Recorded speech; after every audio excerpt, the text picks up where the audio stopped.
अस्सलामुअलैकुम दोस्तों, इस वक्त की सबसे बड़ी खबर, बड़ा खुलासा। दोस्तों, बादल बाबू के वकील फयाज रामे साहब ने बादल बाबू के पेरेंट्स से बातचीत की। एक मरतबा फिर बादल बाबू के जो पेरेंट्स हैं उन्होंने पाकिस्तान सरकार से हाथ जोड़कर गुहार लगाई कि हमारे बेटे से गलती हो गई, कृपया उनको माफ़ करें और पाकिस्तान से भारत डिपोर्ट कर दें। दोस्तों, अभी आप लोग एक्सक्लूसिव इंटरव्यू देखेंगे, बादल बाबू के जो माता पिता हैं उनकी बातचीत सुनेंगे, फयाज रामे साहब की भी बातचीत सुनेंगे। अब क्या होने जा रहा है, 19 तारीख बड़ी अहम तारीख होगी, 19 तारीख को क्या हो सकता है, तो आप लोग एक्सक्लूसिव उनकी बातचीत सुने, इसके बाद फिर चर्चा करते हैं। कहते हैं कि हमारे जो बेटा की गलती है गई है उसे क्षमा करके पाकिस्तान सरकार के पास हमारी रिक्वेस्ट पहुंचाओ आप, और उनसे कहो कि भाई वो अपने बेटे के लिए भीख मांग रहे हैं, उनके बेटे के लिए रिहाई दे दो। हम उनके बड़े आभारी हैं कि पाकिस्तान सरकार हमारे बेटे के लिए रिहा करके और हमारे पास भेज दें। हमारा बच्चों के सिवा हमारा कुछ नहीं है। इतनी हाथ जोड़ के हमारी पाकिस्तान सरकार से, हुकूमत से, वजीर आलम से हमारी बड़ी रिक्वेस्ट है कि हमारे बेटे की तरफ ध्यान दें और एक गरीब आदमी की इच्छा का मतलब वो करें। हम बड़े उनके आभारी रहेंगे। बिल्कुल, जरूर, इंशाल्लाह आपकी बात पाकिस्तान गवर्नमेंट जरूर सुनेगी। और मैं माता जी से सिर्फ इतना ही कहना चाहूंगा कि वो हमारी भी माँ की तरह है, वो परेशान ना हो। उनके बेटे की वापसी के लिए हम पूरी कोशिश करेंगे और उनका बेटे तक जरूर पहुंचेगा। और इस डेट पे मैंने अभी जाना है, 21 फरवरी को मैं जरूर जाऊंगा और मेरी कोशिश होगी कि इस पे मैं आपकी बात जरूर करवाऊं। हर सूरत में इनकी बात इनके बेटे करवाऊं ताकि ये थोड़ा बेहतर महसूस कर सकें। और मेरा आपसे कृपाल साहब ये है कि इसने आखिरी बार पासपोर्ट कब बनवाया? ये जाने से पहले पासपोर्ट इसने क्यों बनवाया था? क्या क्या क्या कर बनवाया था? कितनी देर पहले इसने पासपोर्ट बनवाया था? इसने साहब दुबई जाने के लिए इसने पासपोर्ट बनवाया था कि पापा मैं दुबई जाऊंगा, कंपनी वालों की तरफ से उन्होंने मुझे बुलाया है। तो मैं ऐसा है कि यहाँ पैसे कम मिलते हैं, वहाँ थोड़ा बजट हमारा सही बन जाएगा, तो 2-3 साल में मैं करीब आऊंगा तो घर के हालात सही हो जाएंगे हमारे। पीछे बनवा लो जी। तो मैं तो साहब अपने काम में ध्यान देता था, तो इसने हमारी बगैर जानकारी के तौर पर ये बनवा लिया था। हमसे इसने राय नहीं ली थी कि मैं वहां जाऊंगा पापा, मैं ये चीज बनवा रहा हूँ। तो इसने बनवा भी लिया उसे। जब यहाँ पे टांग द्वारा हमें मालूम पड़ी कि इसने ये चीज बनवा ली है, तब हमने इससे पूछी। मैंने कहा बेटा इसका क्या करेगा? कि मैं पापा यहाँ पैसे कम मिलते हैं और हम परिवार में सबसे पीछे हैं, तो हम थोड़ा मेहनत करेंगे तो शायद हमारी कुछ जिंदगी सुधर जाए, इसलिए इसने दुबई जाने के लिए ये बनवाया था। और बाकी सर ऐसा है, देखो मेरा बेटा अपने पैर से एक चींटी को नहीं मार सकता, वो भला किसी के लिए क्या नुकसान पहुंचा सकता है? बिल्कुल सही बात है, बिल्कुल सही बात है। देखें, इनकी जो माता जी है, मैं बस उनसे यही कहूंगा कि वो बिल्कुल भी उम्मीद ना छोड़ें। आप लोग उम्मीद ना छोड़ें, उम्मीद बना के रखें, हम आपकी पूरी मदद करेंगे। और आपका बेटा बिल्कुल सही है। लास्ट टाइम जब वो पेशी पे आया था, अदालत में जब आया था कोर्ट में, तो मैंने उससे पूछा था कि उसको कोई मारा तो नहीं जा रहा या उसको कोई पीटा तो नहीं जा रहा, तो उसने कहा मैं ठीक हूँ। और मैंने उससे पूछा था कि अगर वो उसको मारा जाता है तो उसका मेडिकल हो जाता है, मेडिकल में पता चल जाता है। तो उसने कहा कि मैंने कहा अगर आपका मेडिकल करवाना है तो मुझे बताएं। तो उसने कहा कि मेरा मेडिकल जो है वो मैंने नहीं करवाना क्योंकि मुझे किसी ने कुछ नहीं कहा। और उसके अलावा उसको कपड़े वगैरह भी हमने दे दिए थे जो जरूरी थे, इस वक्त सर्दी का मौसम था। तो वो ठीक है, जेल में भी ठीक है, उस पर किसी किस्म का नहीं है। बाकी इस पेशी में हम उसकी बात जरूर करवाएंगे। 2 दिन पहले मैं अब चला जाऊंगा और जेल में जाकर फिर आपकी बात करवाऊंगा। मैं तो साहब मैं फिर कह रहा हूँ, छोटे और बड़े के सबके हाथ जोड़ता हूँ मैं, पाकिस्तानियों के बहुत अच्छे हैं। मैं छोटे बड़े के सबके हाथ जोड़ता हूँ और अपने बेटे की वजह से मैं अपने बेटे की क्षमा चाहता हूँ कि मेरे बेटे के लिए वो क्षमा करें और मेरे बेटे के लिए रिहा करके मेरे पास भेज दें। अब मेरे बच्चे ने जो गलती करी है, अब दोनों के अंदर क्या चीज है, हिंदुस्तान और पाकिस्तान के अंदर, उसे इतनी अगर पहचान होती तो शायद वो साहब ये कदम नहीं उठाता। उसे अच्छे बुरे की पहचान नहीं है कि मेरा वहां जाके अच्छा होगा या भला होगा, या मेरा यहाँ भला हो रहा है, या मुझे क्या दुख मिलेगा क्या दुख नहीं मिलेगा, क्या मैं यहाँ दुखी हूं तो वहां मैं शायद सुकून में रह पाऊं। उसे मतलब इन चीजों से कोई मतलब उसके दिमाग में ये वो नहीं था कि जैसे मैं यहाँ रह रहा हूँ वैसे ही जहां कहीं जाऊंगा तो मैं वहां भी ऐसे ही रह सकता हूँ।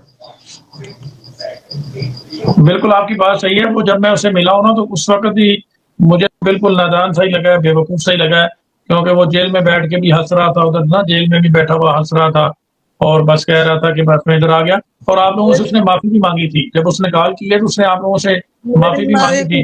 मेरे मारे और कह रहा हूँ, मैं परेशान ना देख सकते, एक बच्चा तीनों अपनी माँ के लिए परेशान नहीं देख सकते थे ये बच्चे। मारे तभी तो उनने मना कर दी, मम्मी तुम पीछे जात करती बीमार पड़ गई, वो तो चल करी, तो मैं नहीं जाऊंगा अब, कह नहीं तो तुम मर जाओगी फिर ऐसे, तुम मैं नहीं जाऊंगा। बहुत बीमार पड़े थे साहब हम दोनों, बोतल चल रही थी हम दोनों पे, और जिंदगी में मैंने मेहनत करके इनके लिए मैंने यहाँ तक इतना बड़ा देखा था, क्योंकि मैंने जमीन जायदाद का नहीं, मेहनत करके मैंने इन्हें खिलाया पिलाया था। बहुत छोटे पैसे मैंने मजदूरी करके, और ऐसा कोई बच्चा नहीं है मेरा जिस पे बीमारी में इलाज पे पैसा ना खर्चा हुआ हो। यहाँ तक नौबत आ गई कि मैं अपना शरीर भी बेच के, अगर मेरा शरीर भी मेरे बच्चों के काम आ जाए ना तो सर ऊपर वाले से बढ़कर कुछ नहीं है। मैं अपने बच्चों के साथ में मैं अपना शरीर भी नौशावर कर दूंगा, क्योंकि मेरे बच्चों के अंदर कोई एहमाल नहीं है, झूठ बोलते नहीं है ये। इतना तो माँ बाप का फर्ज है कि जब औलाद सही हो तो औलाद के संग में पता नहीं क्या कर बैठते हैं माँ बाप। ये तो जब उसने आपके साथ बात की है उस वक्त उसने कहा था कि कभी मैंने ना पहले झूठ बोला ना मैं कभी अब झूठ बोलूंगा। जब आपने उससे कहा था कि झूठ ना बोलना सच बताना, तो उसने कहा मैंने पहले भी कभी झूठ नहीं बोला और अभी भी कोई झूठ नहीं बोलूंगा। मुझे भी उसने यही कहा था। हाँ यही बात कही थी उसने, मैंने लाइफ में कभी झूठ नहीं बोला पापा, मैं आगे झूठ नहीं बोलूंगा। तो साहब मैंने यही चीज इन्हें सिखाई है। मैंने कहा बेटा जिंदगी में कभी झूठ बोल के किसी का सहारा मत लेना, सच्चाई का साथ देना, तो सच्चाई तुम्हारा साथ देगी और सच्चे लोगों से ही तुम्हारी मुलाकात होगी और सच्चे लोग ही तुम्हारी मदद करेंगे जब भी अगर कोई रास्ता भटक भी जाओगे तो। यही चीज सिखाई थी साहब हमने उन्हें। पल्लंगे सब कुछ सब कह रहे हैं बादल की। और जहां तक मेरे रिश्तेदार हैं ना, रिश्तेदार गांव के आसपास के सारे लोग कहते हैं, देखो अभी हमारा तुम्हारा मुकाबला तो हुआ नहीं है, केवल वीडियो कॉल पे ही बात कर लेते हैं। आएंगे ना जब बाकी सब लोग ये कहते हैं कि वकील जो हैं आपके बहुत बढ़िया नंबर एक के वकील हैं आपके, जो आपकी इतनी हिफाजत कर रहे हैं। नो कहने का कहता है कि सब नो कहते हैं पाकिस्तान गलत है। देखियो कितने लोग अच्छे, वीडियो कितनी अच्छी है, बादल को सपोर्ट कर रहे हैं, मीडिया में भेज रहे हैं ना वीडियो बना के। बिल्कुल सही बात है। हम देख लेते हैं, गुण नहीं देखते हैं हम तुम्हारी और गुण की। हाँ बिल्कुल सही बात है। आप बेफिक्र रहे माता जी, हम पूरा आपको सपोर्ट करेंगे और मैंने आपसे वादा किया है आपका बेटा आपको जरूर मिलेगा। लेकिन ये थोड़ा सा आपको पता है ये मामला इस तरह का है, इसमें थोड़ा वक्त लगता है क्योंकि ये केस इस तरह का बड़ा सेंसिटिव सा है, वो एक दूसरे मुल्क में आ गया। तो इसमें कृपाल साहब जो अभी तक प्रोग्रेस हुई है ना वो भी बड़ी मुश्किल से हमें मैनेज करनी पड़ती है। तो दोस्तों आप लोगों ने बादल बाबू के जो माता पिता हैं उनकी बातचीत सुनी, उनका इंटरव्यू सुना, काफ़ी दुखी हैं, काफ़ी परेशान हैं। हालांकि उन्होंने एक मरतबा वीडियो कॉल पे बात भी की और अब भी अपील की है, गुहार लगाई फयाज रामे साहब से कि एक मरतबा फिर उनके बेटे से बातचीत कराई जाए। और फयाज रामे साहब ने भी उनसे वादा किया, इससे पहले जो उन्होंने वादा किया कि मैं आपके बेटे की आप लोगों से वीडियो कॉल पे बात कराऊंगा, तो वो वादा भी पूरा किया और अब भी उन्होंने वादा किया। तो 19 तारीख को उनके माँ बाप से एक मरतबा फिर वो बातचीत कर पाएंगे। दोस्तों देखें फयाज रामे साहब ने जो वादा किया उन्होंने वो वादा निभाया। हमारे गुलाम हैदर भाई जिनकी बीवी बिल्कुल बादल बाबू की तरह इलीगल तरीके से भारत दाखिल हुई, बादल बाबू पाकिस्तान दाखिल हुए, तो 2 सालों से हैदर भाई अपने बच्चों के लिए गुहार लगा रहे हैं कि मुझे उनसे बातचीत कराई जाए। अगर डिपोर्ट नहीं हो रहे, देर हो रही है, तो कम से कम उन बच्चों से बातचीत करवाई जाए। तो अभी तक नहीं हो सका, ये अमल अभी तक नहीं हो सका। लेकिन अब मोमिन मलिक साहब जिस तरीके से लाइव में आके उन्होंने बहुत ज़बरदस्त किस्म की गुड न्यूज़ भी दी हैदर भाई केस के हवाले से, कि एक तो सीमा हैदर हवाले से चार्जशीट भी पेश कर दी जाएगी और बच्चे अपने पिता से बात भी करेंगे और सीमा को डिपोर्ट भी किया जा सकता है बच्चों समेत।